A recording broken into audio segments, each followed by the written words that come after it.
हाँ, यहाँ और भी हैं, पर इनमें धरती बेमिसाल। पर वहाँ भी सैकड़ों युगों में होते हैं कुछ ऐसे लाल।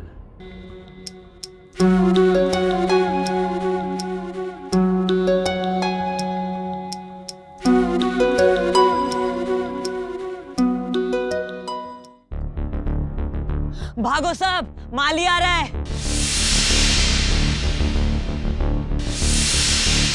नन्हे नन्हे नन्हे नन्हे, भागो भागो भागो।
चोरी करते हो, शर्म नहीं आता तुमको? हमने कुछ नहीं किया।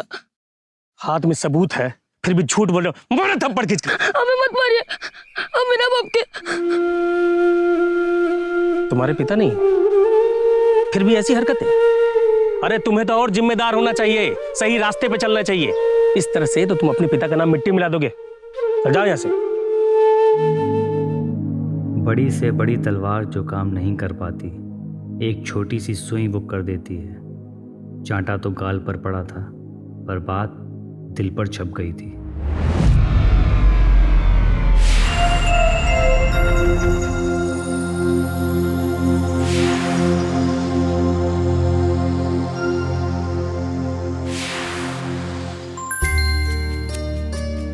हम बिना बाप के हैं, हमें मत मारो। ये बात नन्हे ने ऐसे ही नहीं बोली थी। जब भी उनसे कोई गलती हो जाती थी तो लोग उन्हें ये बोलकर छोड़ देते थे कि रहने दो, बिना बाप का है। बस बिना इसका अर्थ जाने नन्हे इस बात को अपने बचाव के लिए इस्तेमाल करने लगा था। पर बगीचे में हुई इस घटना के बाद नन्हे ने इस बात को फिर कभी नहीं दोहराया।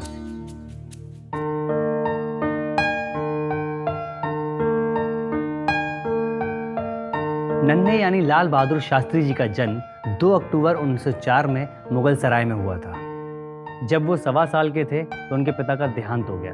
उसके बाद माँ राम दुलारी अपने बच्चों को लेकर अपने पिता के यहाँ आ गईं और उन्होंने वहीं उनका पालन पोषण शुरू कर दिया।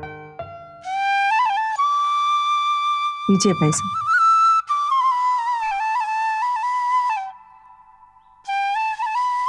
तुझे कोई परेशानी तो नहीं है यहाँ पर? नहीं भाई साहब, सब आपका आशीर्वाद है।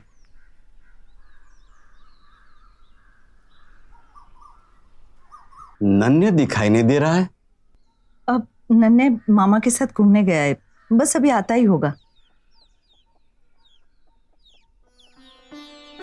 अब ये देखो आ गया।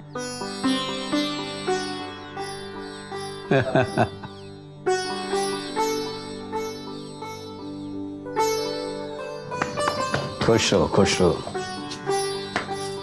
अरे मेरा नन्हे पहचान गया मुझे। कैसा है तू? ये ले ले, तुम दोनों जिलेबी खा लेना। अरे उधर क्या देख रहा है, तुम दोनों जिलेबी खा लेना। अच्छा बहू, मैं चलता हूँ।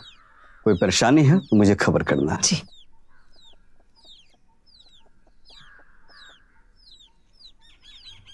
चल शाम को जलेबी खाएंगे। जलेबी बाद में खाना, बचुआ पहले अंदर चल के खाना तो खा लो। चलो। अमरूद ले लो, ताजे मीठे अमरूद ले लो। बाबूजी अमरूद ले लीजिए। अरे देखिए तो बाबूजी, मीठे हैं, ताजे हैं बाबूजी। नहीं चाहिए मुझे। अमरूद ले लो, अमरूद ले लो, ताजे मीठे अमरूद ले लो, अमरूद ले लो भैया जी, अमरूद। नहीं नहीं नहीं नहीं नहीं नहीं नहीं चाहिए, नहीं चाहिए। अमरूद ले लो, ताजा मीठा अमरूद ले लो। तुमने तो हमारे जलेबी खाने की उम्मीद पर पानी ही फेर दिया। अरे मामा, जलेबी खाने से सिर्फ थोड़ी देर मजा मिलेगा, पर किताब पढ़ने से आप जब चाहो तब मजा कर सकते हो। बिटवा, बिटवा अमरूद ले लो, एकदम मीठे हैं। आओ बचवा, आओ आओ आओ बचवा, आओ देखो, सुन के देखो, एकदम मीठे हैं, मीठे। एक आने के 50 हैं, एक आने के 100 लगा दूंगा मैं। मुझे जल्दी जाना है और सुबह से भोनी भी नहीं हुई है बेटा, ले लो बस। ये लो, अब हमें दे दीजिए। हाँ बस बेटा तुम ले लो। आओ बेटा कोई। अच्छे अच्छे देना। हाँ बेटवा, एकदम मीठे हैं, घर के अमरूद हैं। 1 2 3 4 5 6 7 8 9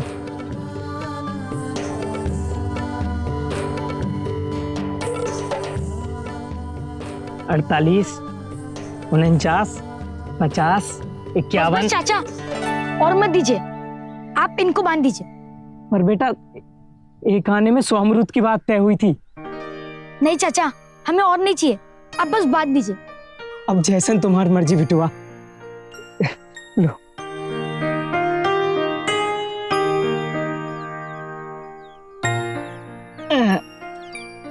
लो बेटुआ, लो अच्छे से। चलो मामा। अरे पर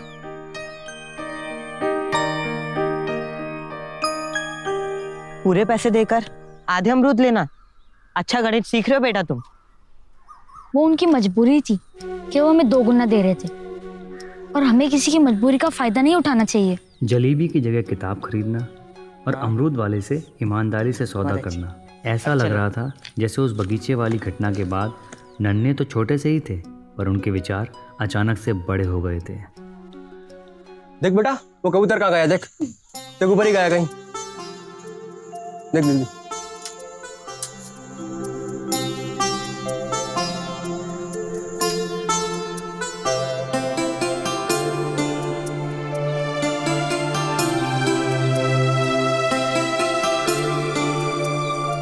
नन्हे, देख बेटा, दिखा क्या?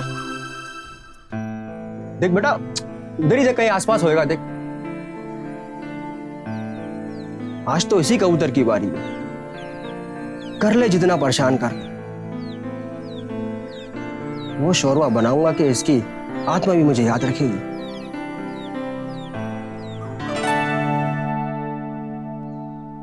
दिख गया ना? तो निकालना बेटा। नहीं, मैं नहीं निकालूंगा। अरे क्यों नहीं निकालेगा बेटा? नहीं, मैं नहीं निकालूंगा, वरना आप उसको मारकर खा जाओगे। अरे बेटा, नहीं खाऊंगा। तू निकाल तो सही, वरना देख कहीं उड़ जाएगा। निकाल बेटा। पक्का नहीं खाओगे? हाँ बेटा, नहीं खाऊंगा, तू निकाल।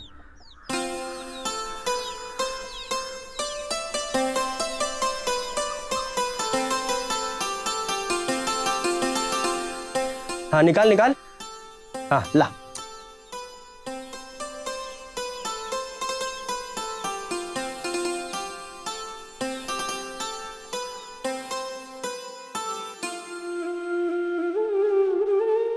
अरे क्या हो नन्हे, इस तरह उदास क्यों बैठे हो? आपने हमसे झूठ बोला। आपने कहा कि आप वो कबूतर को नहीं मारोगे, पर आप उसे मारकर खा गए। आपको जरा सी भी दया नहीं आई। अरे मेरी बात सुन बेटा। अरे नन्हे, अरे मेरी बात सुन बेटा। नन्हे नन्हे,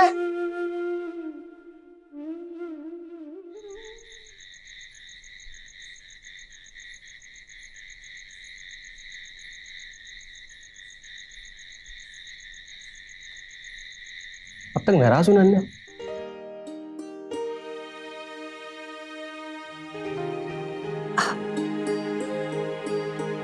रात हो गई बचवा, सुबह से तुमने कुछ नहीं खाया, अब तो तुम खा लो। हमें खाना नहीं खाना। ललन तुम तो खा लो। जब तक नन्हे खाना नहीं खाएगा मैं भी नहीं खाऊं। ठीक है, अगर तुम दोनों खाना नहीं खाओगे तो हम भी नहीं खाएंगे। हम भी नहीं खाएंगे, नन्हे की बात से सहमत हैं हम।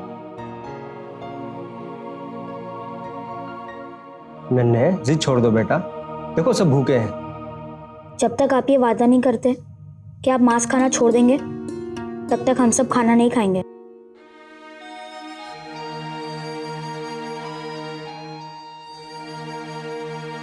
अच्छा, हम वादा करते हैं कि आज के बाद हम मांसाहार नहीं खाते।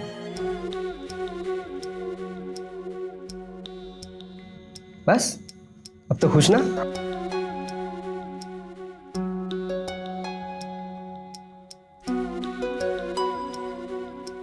ये शास्त्री जी के जीवन का पहला अनशन था जिसमें उन्होंने अपने अडिग इरादों से बहुत जल्द सफलता प्राप्त की।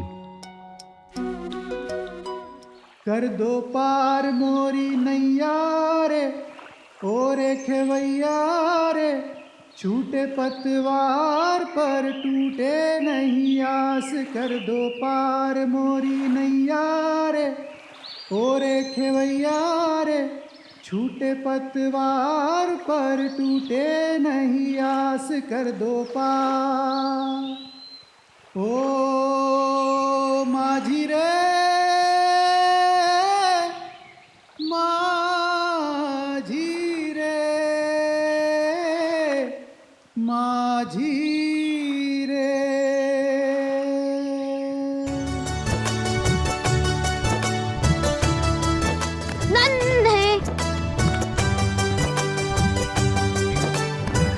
आ जाओ बेटो, आ जाओ, नाव में बैठ जाओ। चले चले, चलो चलो। आ जाओ।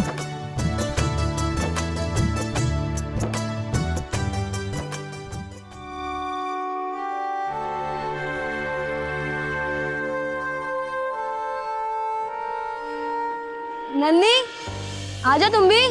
तुम लोग जाओ, मैं थोड़ी देर में आऊंगा। अरे शाम होने वाली है, अब कहाँ जाओगे नन्हे? सब कह रहे तो आ जाओ, बैठ जाओ नाव में। पैसे नहीं हो तो मत देना। हाँ हाँ नन्हे, चलो चलो आ जाओ। नहीं चाचा, आप लोग जाओ, मुझे कुछ काम याद आ गया, मैं थोड़ी देर में आता हूँ। ठीक है बचवा, जैसा तुम्हार मर्जी।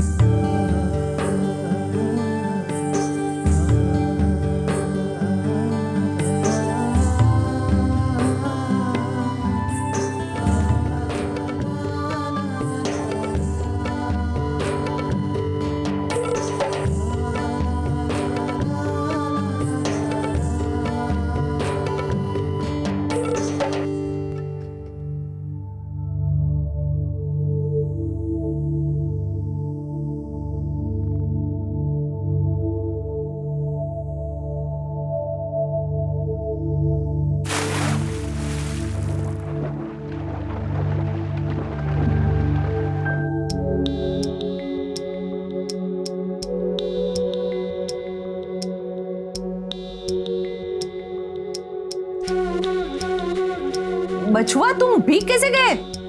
वो माँ, मैं तैर के आया। तैर के आया? ऐसी कौन सी विपदा आन पड़ी थी जो तू तैर के आ गया? माँ, मेरे पास नाव से लौटने के पैसे नहीं थे। दोस्तों से ले लेता, हम लौटा देते। माँ, मुझे किसी से पैसे मांगना अच्छा नहीं लगता।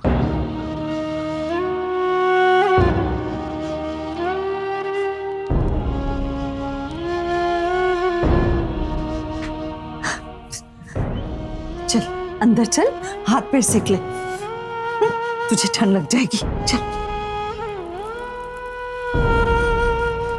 इंसान को खरा सोना बनने के लिए मुश्किलों की तेज आग में तपना ही पड़ता है।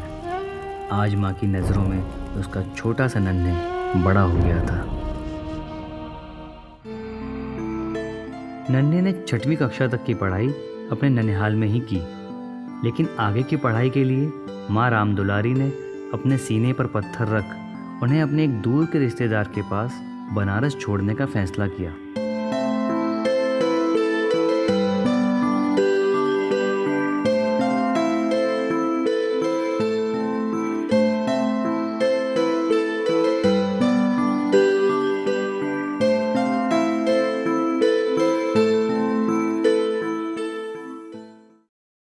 आज तुम दोनों को चलो घुमा के लाता हूँ, मिठाई खिलाऊंगा। हाँ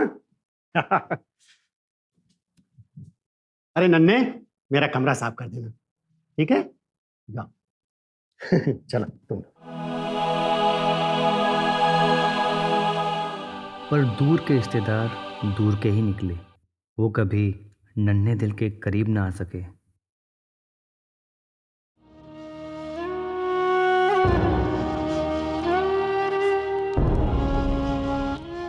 नन्हे, चलो कपड़े सूखने डाल के आओ।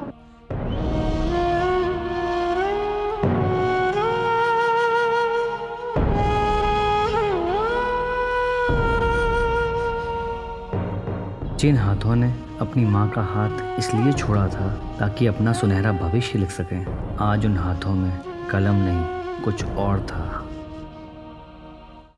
एक बच्चा और भी था वहाँ जो पढ़ाई के लिए वहाँ रह रहा था, पर मन ही मन वो भी बहुत दुखी था।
मना किया था ना तुम्हें यहाँ आने से, हैजा फैल गया तो?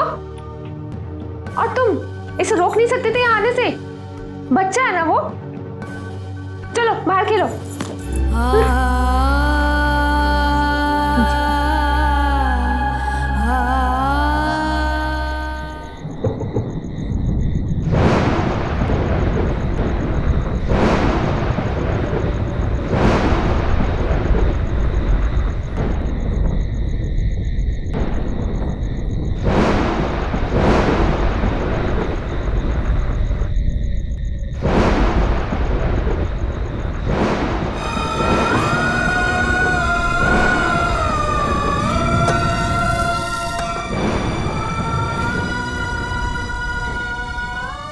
उस भयावह रात में उस बच्चे की तबीयत अचानक ज़्यादा ख़राब हो गई। अपने साथी की अचानक हुई मृत्यु से नन्हे बहुत घबरा गए।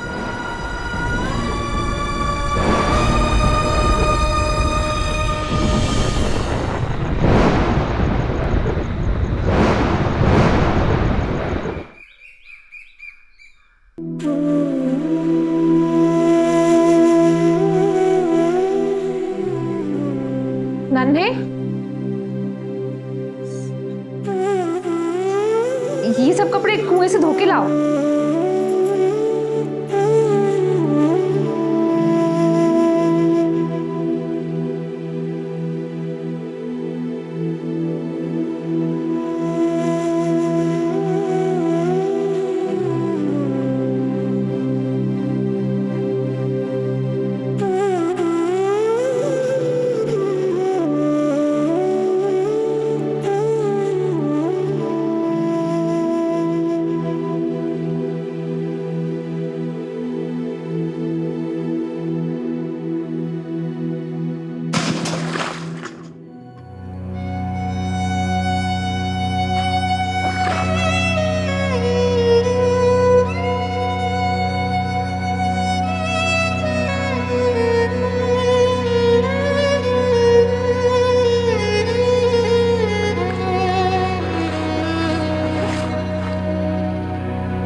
ठीक हो जाएगा। तू तो मेरा बहादुर बेटा है ना। अपनी माँ के लिए कुछ दिन और सब्र कर ले, है ना। माँ के शब्दों ने जैसे रगों में नया साहस भर दिया और एक बार फिर आगे बढ़ने का हौसला दे दिया था।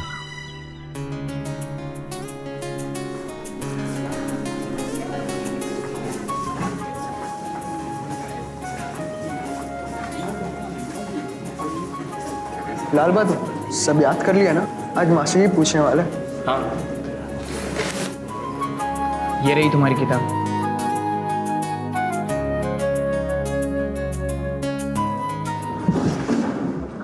बैठो बैठो बैठो।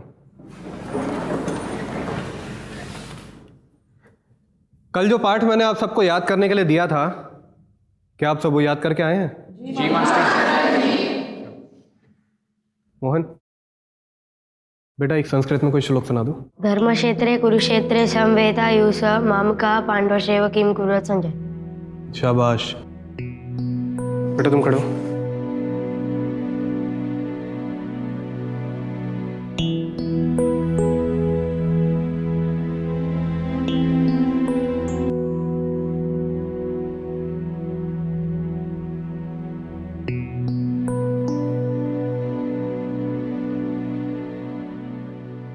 शाबाश, याद तो बहुत अच्छे से किया है। चलो अपनी किताब दिखाओ। तुमने कल सुना नहीं था कि आज किताब लेकर आना है?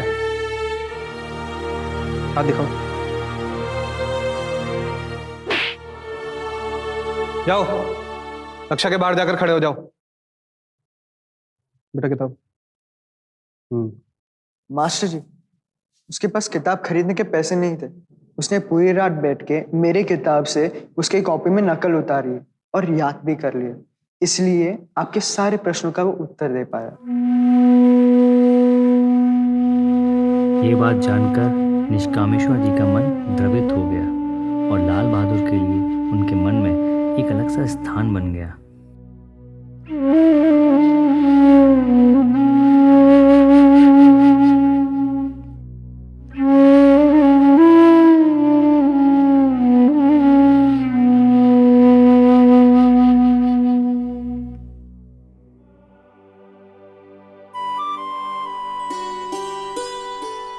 लाल बहादुर की माली हालत अब उनसे छुपी नहीं थी, इसीलिए उन्होंने लाल बहादुर की मदद करने के लिए अपने बेटे को ट्यूशन पढ़ाने का जिम्मा उन्हें दे दिया। अरे पढ़ा दिया बच्चों को? जी मास्टर जी। आओ कुछ देर हमारे साथ बैठो। जी।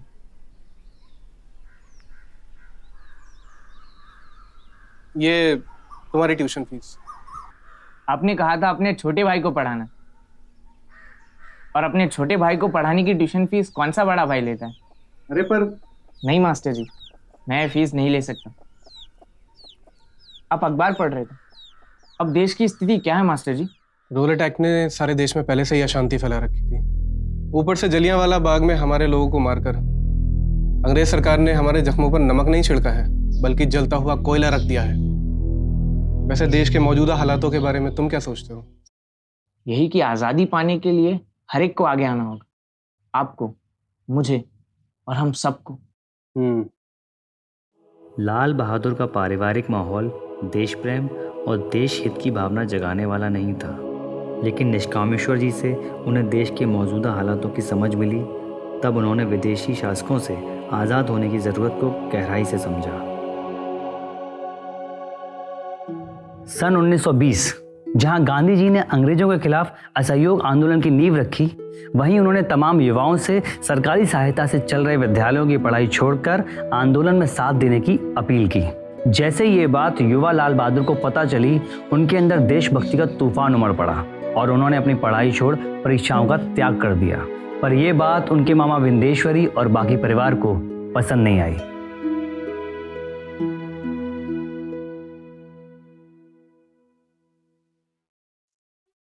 क्या कहेंगे सब कि एक बेटा वो भी ऐसा? सब उम्मीद लगाए बैठे हैं कि तुम 2-3 महीने में कोई नौकरी चाकरी करके परिवार की जिम्मेदारी उठाओगे, और तुम परिवार की जिम्मेदारी उठाने की जगह देश की जिम्मेदारी उठाने चले हो।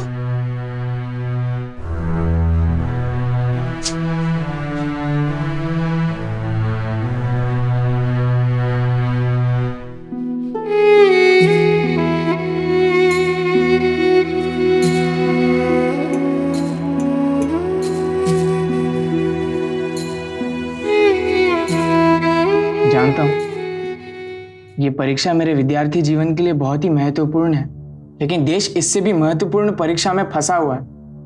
ना मैं आपके त्याग को भुलाऊं और ना परिवार के प्रति अपनी जिम्मेदारियों को। माँ, लोग क्या कहते हैं इससे मुझे कोई फर्क नहीं पड़ता, लेकिन आप क्या सोचती हैं मेरे लिए ये जानना जरूरी है। मुझे तुम पर पूरा विश्वास है बेटा। हम जानते हैं तुम जो भी काम करोगे बिना सोचे विचारे नहीं करोगे। बस हम इतना कहेंगे, जब भी कोई कदम आगे बढ़ाओ तो कभी पीछे मत हटाना। इस उत्तर से शास्त्री जी के मन से बोझ उतर गया। वो बनारस वापस लौट गए और पूरे उत्साह से राष्ट्रीय आंदोलन में जुट गए।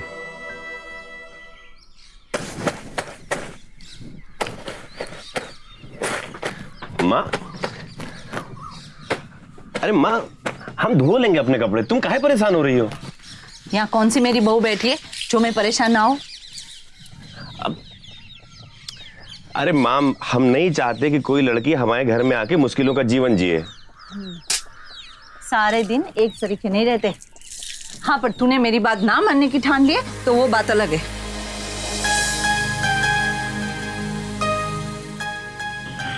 माँ, ठीक है, जैसी तुम्हारी मर्जी।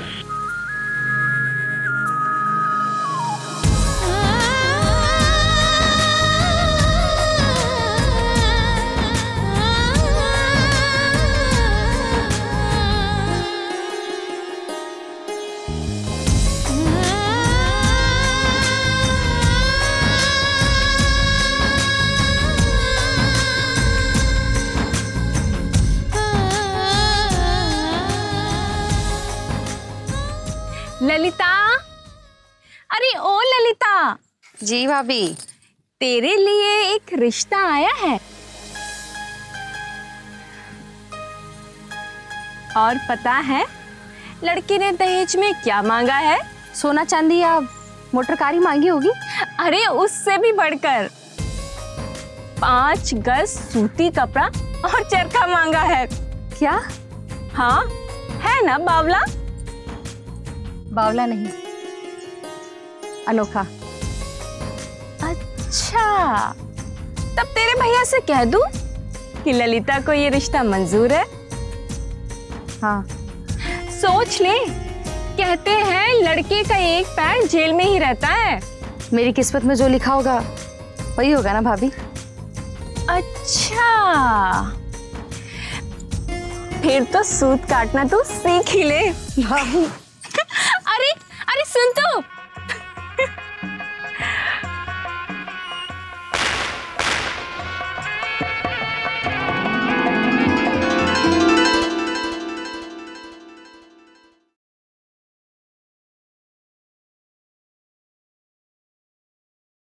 प्रिय ललिता, यहाँ सब कुशल मंगल है।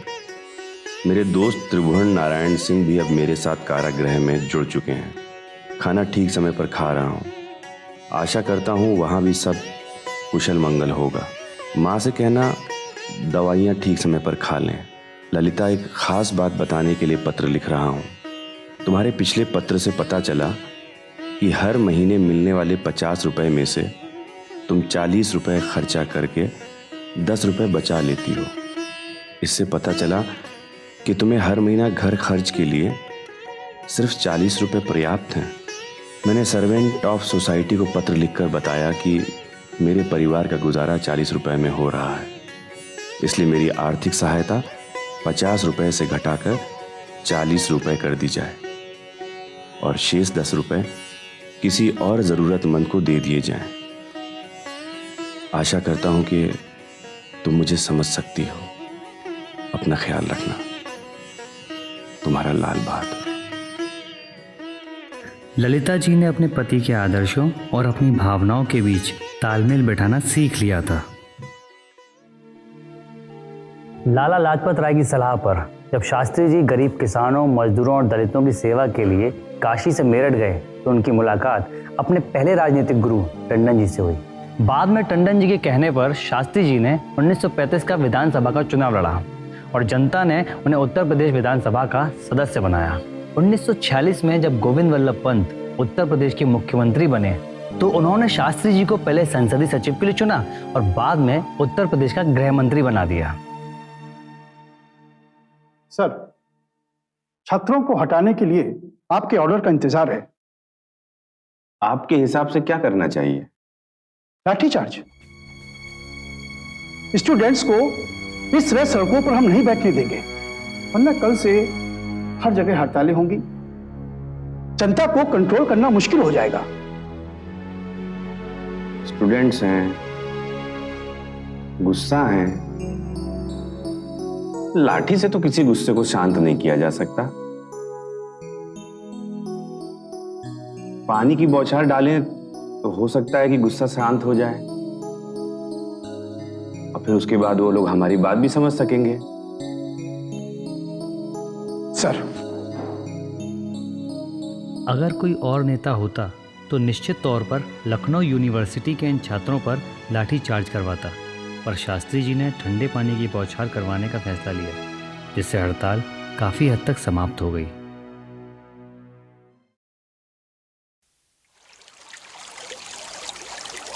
प्रिय लाल बहादुर, नेहरू जी और मेरे बीच के राजनीतिक मतभेदों ने आपको परेशानी में डाल दिया है।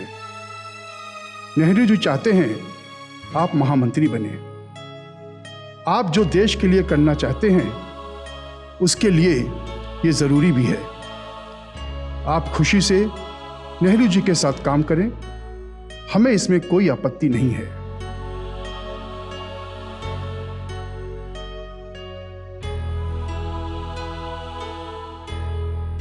अपने राजनीतिक मित्रों की सलाह पर शास्त्री जी ने राज्यसभा का चुनाव लड़ा और भारी मतों से विजय प्राप्त की। इसके बाद उन्हें रेल और परिवहन मंत्री बनाया गया।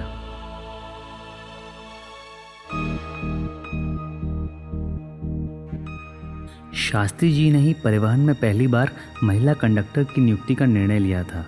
इतना ही नहीं, जनरल क्लास में लगे पंखे भी उन्हीं की देन थे।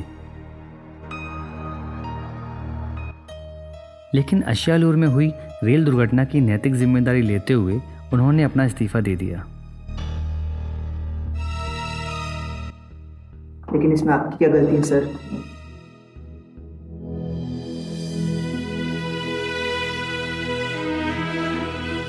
जानता हूं ये जो कुछ भी हुआ है हमारे रेल मंत्री रहते हुआ है। हमें ही इसकी जिम्मेदारी लेनी होगी। इस दुर्घटना ने लोगों के मन में हमारे काम के प्रति एक प्रश्न चिन्ह खड़ा कर दिया है।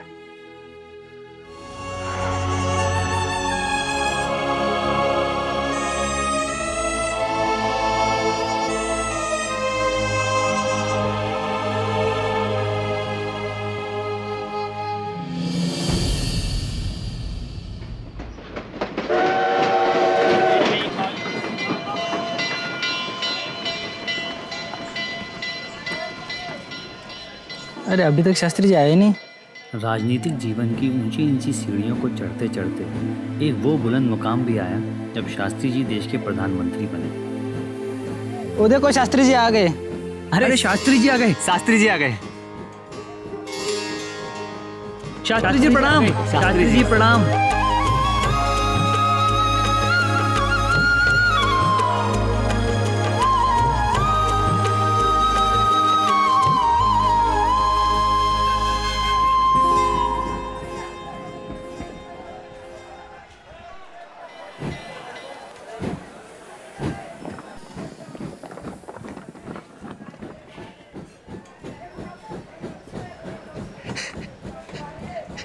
अरे अरे अरे बाबू साहब क्या कर रहे हैं? हम इस लायक नहीं हैं। अरे जो किसी का जीवन बदल दे वो इसी के लायक होता है चाचा। हम समझे नहीं बाबू साहब। आपने मुझे पहचाना नहीं। आपको कौन नहीं पहचानता है बाबू साहब? आप तो देश के प्रधानमंत्री हैं। अरे वैसे नहीं चाचा, हम आपको याद दिलाते हैं। हम वो हैं जो बचपन में आपके बगीचे में फूल तोड़ने आया था और आपने पकड़ के एक थप्पड़ मारा था। अरे बाबू साहब, माफ कर दीजिए उसके लिए, माफ कर दीजिए। अरे नहीं चाचा, माफी क्यों मांग रहे हैं? उसी सबक के कारण तो आज हम यहाँ तक पहुंचे हैं। आपने ही जिंदगी का असली मतलब सिखाया था हमको।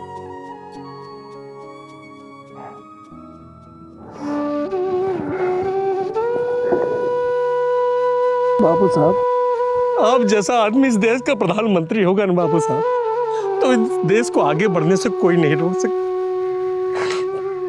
जुग जुग जियो बेटा।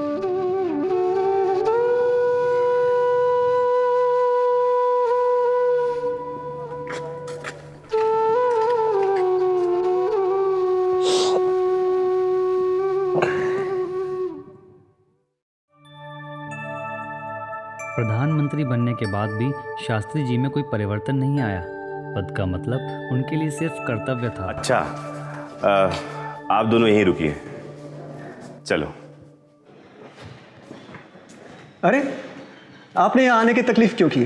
किसी को भेज दिया होता, मैं रिपोर्ट कार्ड दे देता। हम तो पहले से ही रिपोर्ट कार्ड लेने आते रहे हैं और आगे भी आते ही रहेंगे। लेकिन अब आप प्रधानमंत्री हैं। ब्रदर टाइनन, मैं तो प्रधानमंत्री बन के बिल्कुल भी नहीं बदला, लेकिन लगता है आप अवश्य बदल गए हैं। आप आइए। आइए।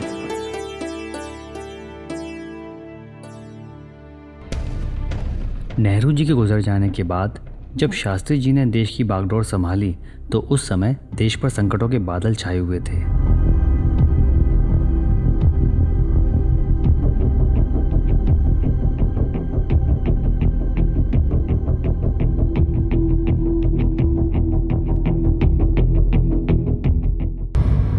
सर क्या करना है?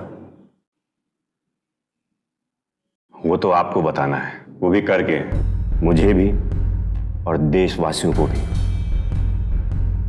कि उनका जीवन किन मजबूत हाथों में है।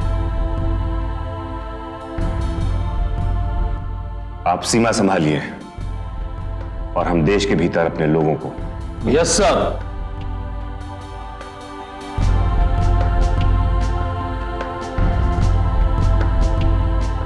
दुनिया शास्त्री जी की विनम्रता को उनकी कमजोरी समझ बैठी थी, पर पाकिस्तान के खिलाफ लिए उनके एक फैसले ने पाकिस्तान और बाकी देशों की नींद उड़ा दी थी।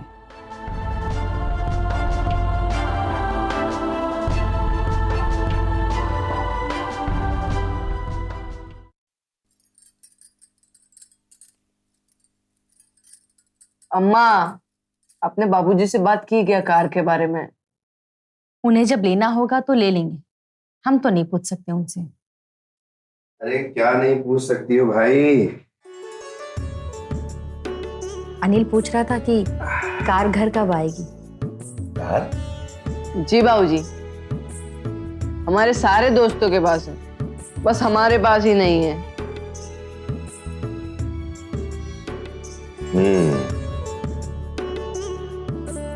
तो ये बात है। अच्छा एक काम करिए, आप जाके जरा कैलाश जी को बुला के लाइए। जी बाबूजी।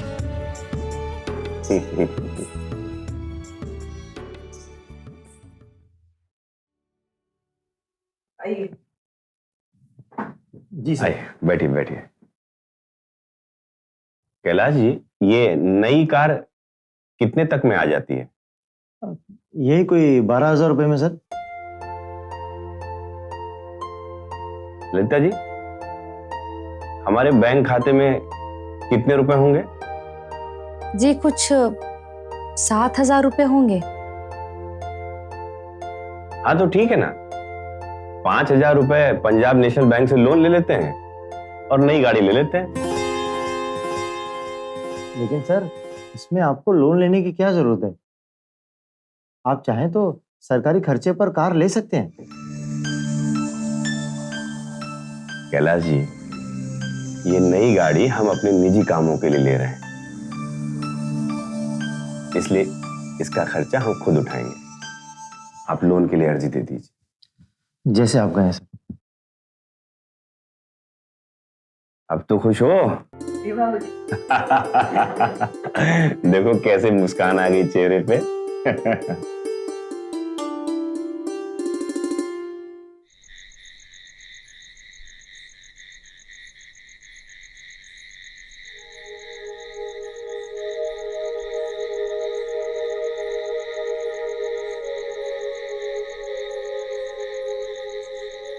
ललिता जी, ये आप हमारे कुर्तों के साथ क्या कर रही हैं? सब फट गए हैं, देख रही हूँ। अरे, इसकी क्या जरूरत है? देखिए, अभी सर्दियां आने वाली हैं। मैं इन कुर्तों को कोट के अंदर पहन लूंगा, और अगर इनमें से कुछ ज्यादा फट गए हैं तो उनसे रुमाल बनाए जा सकते हैं ना। इन्हें रख दीजिए। जी, जैसा आप कहें।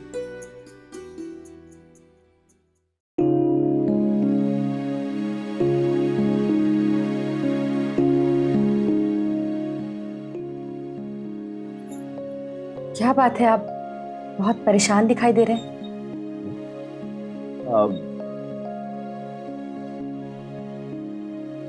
मैं सोच रहा हूं कि देश में जो ये अनाज की कमी है, अगर हम लोग एक वक्त का खाना न खाएं तो कैसा रहेगा? आप क्या कहती हैं? आपके हर फैसले में आपका परिवार आपके साथ है। तो ठीक है, आज से हर सोमवार हम लोग शाम का खाना नहीं खाएंगे, और यही बात मैं अपने देशवासियों से भी अनुरोध करूंगा।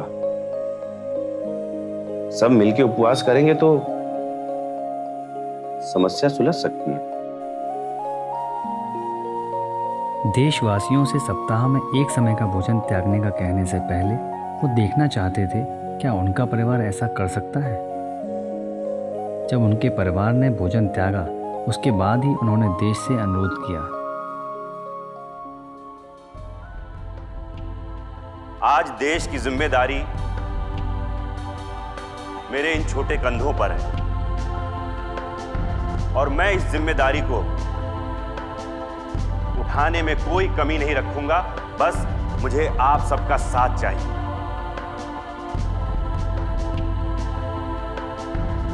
आज आपसी मतभेदों को भुलाकर देश आप सबको एक साथ देखना चाहता है। मत भूलिए कि पहले हम भारतीय हैं। सभी किसान भाई ज्यादा से ज्यादा अन्न उगाइए,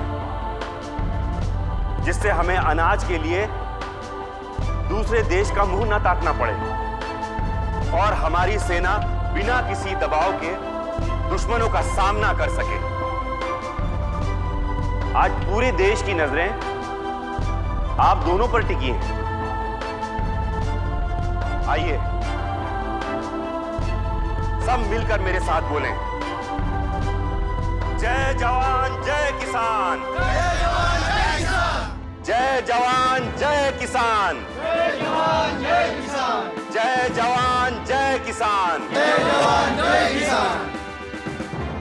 मेरा सभी देशवासियों से अनुरोध है कि आज हमारे देश में ये जो अन्न की कमी है, उसे देखते हुए अगर हम हफ्ते में एक दिन या एक वक्त यदि उपवास कर सके तो ये समस्या दूर हो सकती है। तो क्या आप सब इसमें हमारा साथ देंगे? हम आपके साथ हैं, हम आपके साथ हैं, हम आपके साथ हैं। धन्यवाद, बहुत बहुत धन्यवाद आप सबका।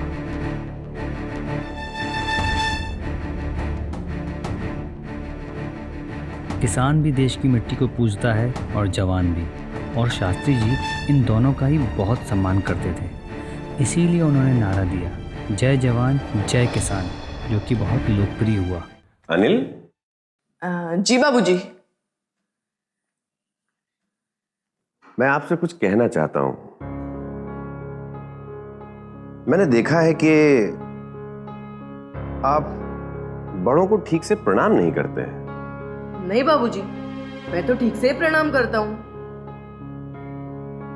जरा सोच के देखो। नहीं बाबूजी, मैं ठीक से ही करता हूँ। हो सकता है कि मुझसे ही देखने में कुछ भूल हो गई हो। फिर भी आपसे बड़ा होने के नाते मैं आपको ये बताना चाहता हूं कि बड़ों को प्रणाम कैसे करते हैं। अनिल,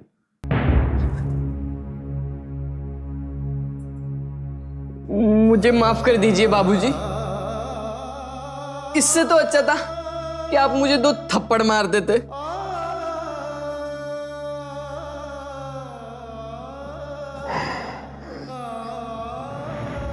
बेटा, थप्पड़ हर चीज का इलाज नहीं होता है।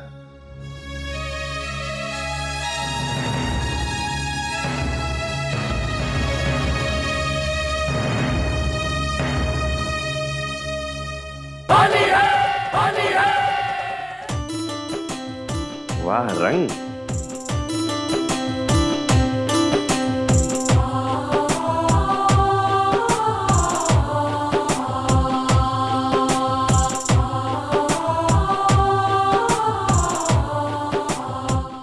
आपको होली की ढेर सारी शुभकामनाएं।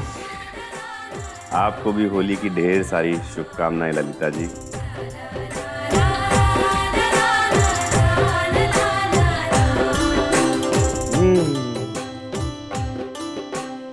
होली की शुभकामनाएं बाबूजी। आपको भी होली की ढेर सारी शुभकामनाएं, और ध्यान रखिए होली संभाल के खेलिएगा। जी बाबूजी।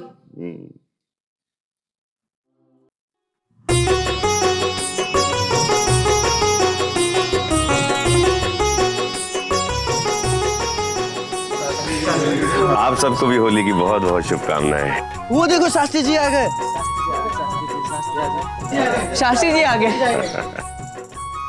भाई आप सबको आज होली की बहुत बहुत शुभकामनाएं। आज फागुन के इस महीने में होली के रंग उत्साह, उमंग और जोश से तो भर ही देते हैं सारे लोगों को, लेकिन ये विभिन्न प्रकार के रंग हमारे देश की अनेकता में एकता की मिसाल भी है, है कि नहीं? तो सब लोग खूब जोश से होली मनाइए, उत्साह उमंग से होली मनाइए, और मेरी ये कामना है कि ये होली के रंगों का प्यार और जो सौहार्द है वो आप सबके दिलों में जोश का संचार कर दे। तो एक बार फिर से सबको भाई होली की बहुत बहुत शुभकामनाएं। आशीर्वाद आशीर्वाद आशीर्वाद आशीर्वाद। तो बहुत बहुत शुभकामनाएं, बहुत बहुत शुभकामनाएं, शुभकामनाएं भाई, शुभकामनाएं होली की। आपको भी होली की शुभकामनाएं।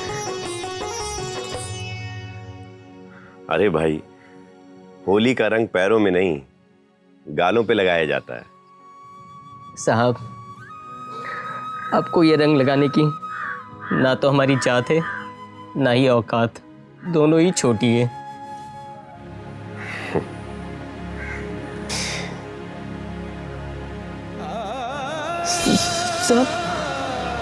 लो, अब तो एक समान हो गई जात और औकात। साहब, आपको भी होली की बहुत बहुत शुभकामनाएं। होली की बहुत बहुत शुभकामनाएं भाई।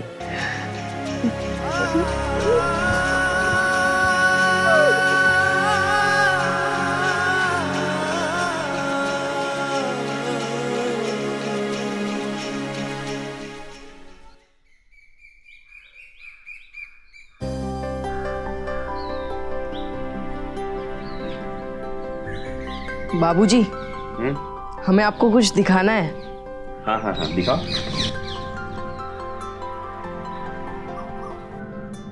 Driving licence? जी बाबूजी, हमारा ड्राइविंग लाइसेंस। ये किसने बनवाया? कैलाश जी ने।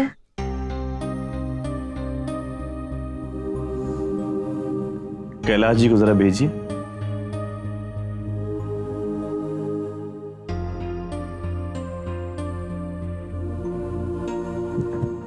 आपने मुझे बुलाया सर? कैलाश जी, अपने पद का दुरुपयोग करके गैर कानूनी काम करना गलत है। अनिल अभी सिर्फ 15-16 वर्ष का है। क्या उसे यह अधिकार मिलना चाहिए? आप गृह मंत्रालय संदेशा भिजवाइए ताकि आरटीओ उस पर उचित कार्यवाही कर सके। जी सर।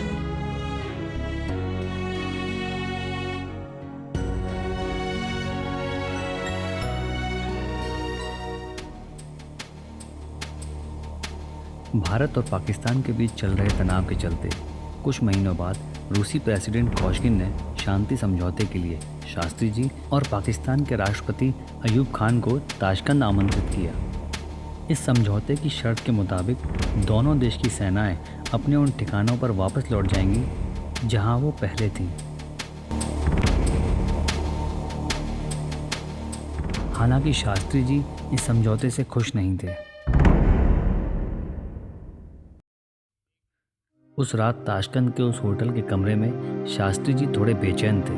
वो अपने इस फैसले पर देश का रुख जानना चाहते थे। इसीलिए उन्होंने अपने परिवार वालों से उस दिन का अखबार काबुल भेजने को कहा, क्योंकि अगले दिन वो काबुल जाने वाले थे। पर कौन जानता था कि शास्त्री जी की उस रात की कभी सुबह नहीं होगी।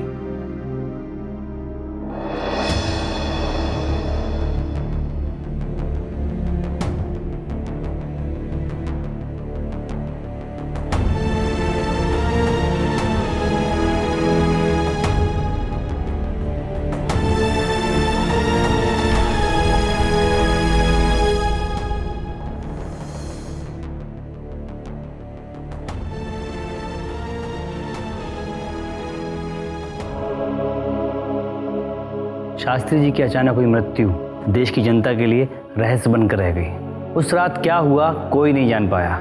बस ऐसा लगा जैसे बिन बादल बिजली गिर गई हो और चिलचिलाती दोपहर में रात का सन्नाटा छा गया हो। देश ने एक नेक और ईमानदार प्रधानमंत्री को हमेशा के लिए खो दिया था। शास्त्री जी का पूरा जीवन एक मशाल की तरह है जो खुद जलकर दूसरों को रास्ता दिखाती है। बस जरूरत है तो उस मशाल को थामने की। यूं तो भारत माता के अनेकों लाल हुए हैं, पर लाल बहादुर शास्त्री सिर्फ एक ही थे।